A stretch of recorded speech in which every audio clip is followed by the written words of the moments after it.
निरंतर पढ़ाई करने से किसी कॉम्पिटिटिव एग्जाम को क्लियर कर लेगा। बिल्कुल कर लोगे बेटा आप। क्या आपके अंदर इतनी एकाग्रता है? क्या आपके अंदर इतना फोकस है? एक बार बेटा आप सफल हो गए ना, आपसे कोई नहीं पूछेगा कि आपके बीते हुए कल में आप क्यों असफल थे।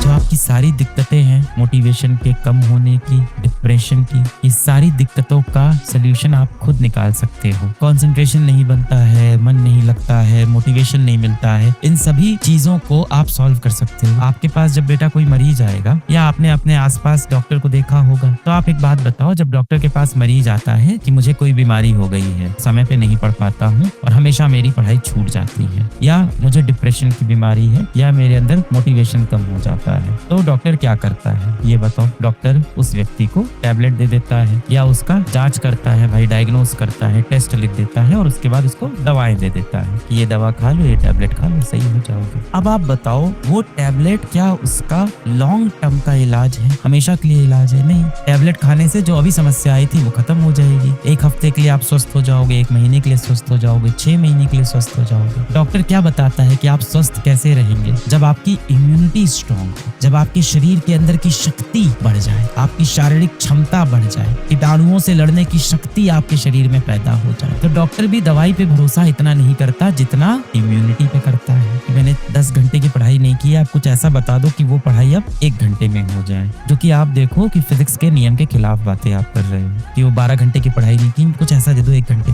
हो सकता हो आज मैं ये चीज कर भी दूं, पर भविष्य में आपको और बड़ी बीमारी लगेगी, आपको किसी चीज की लत लग जाएगी, आप परेशान हो जाओगे, जीवन में गुमराह हो जाओगे। जिस तरह से डॉक्टर के पास जब 4th स्टेज कैंसर का मरीज आता है तो डॉक्टर भी परेशान हो जाता है। तो वो स्टेज अपनी मत आने दो। डॉक्टर क्या बोलता है? अपनी इम्यूनिटी को बढ़ाओ, अपने शरीर की शक्ति को बढ़ाओ। आपको अपने शरीर की शक्ति बढ़ानी है, अपनी क्षमता बढ़ानी है, अपनी जड़ें सही करनी है। ये जितनी भी दिक्कतें आपके आसपास, आपके अगल बगल हैं, इनको यदि आप 1-2 दिन के लिए हल कर दोगे तो ये 2 दिन बाद वापस आपके जीवन में आ जाएगी। आपको इन दिक्कतों को जड़ से सुलझाना होगा। पेपर आएगा तो क्या बोलोगे? मैं पढ़ नहीं पाया इस साल, और आप सिलेबस नहीं कंप्लीट कर पाओगे, रिवीजन नहीं कर पाओगे, तो आप रीजन क्या बताओगे? कि मेरा बैकलॉग हो गया। तो उसको बैकलॉग नहीं कहते बेटा, उसको बोलते हैं कि मैं पढ़ नहीं पाया पूरा, मैंने शायद उतना समय नहीं दिया जितना रिक्वायर्ड था तैयारी के लिए, जो हो सकता हो कुछ और बच्चों ने दिया हो और वो सिलेक्ट हो गए हो। आपको पता है ना कि आपने बहुत सी गलतियां की है, बहुत सी गलतियां आपने की होगी। उन गलतियों के बोझ से खुद को मुक्त करो। जब तक आप अपने कल को नहीं भूलोगे, आपका कल आपको नहीं भूलेगा। जब तक आप अपने अतीत से पीछा नहीं छुड़ाओगे, आपके अतीत के दर्द आपका पीछा नहीं छोड़ेंगे बेटा। ये सारा जो बोझ है ना,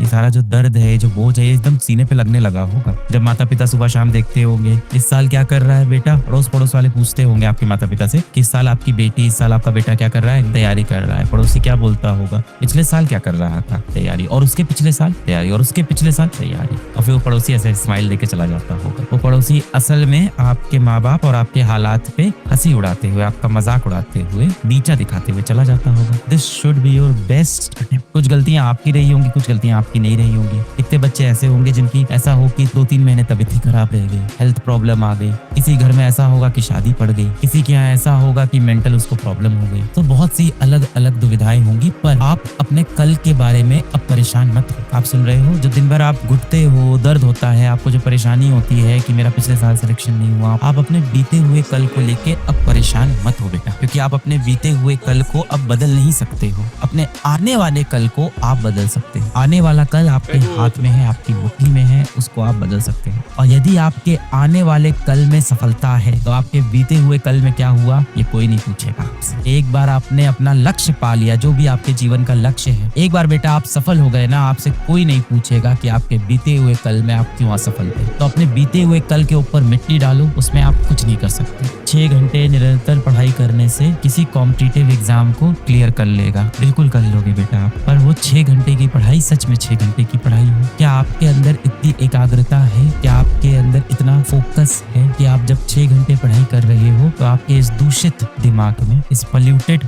माइंड में कुछ भी और ना चले? आपके मन में एक तीव्र इच्छा ना आए कि आप मोबाइल फोन उठा के कुछ वीडियोस देख लो? आपके मन में बार बार इच्छा ना आए कि आप किसी तरह से व्हाट्सएप का इस्तेमाल कर लो? अगर अपनी इंद्रियों पे आप काबू कर लो तो 6 घंटे की पढ़ाई अपने आप में बहुत है किसी भी कॉम्पिटिटिव एग्जाम को निकालने के लिए।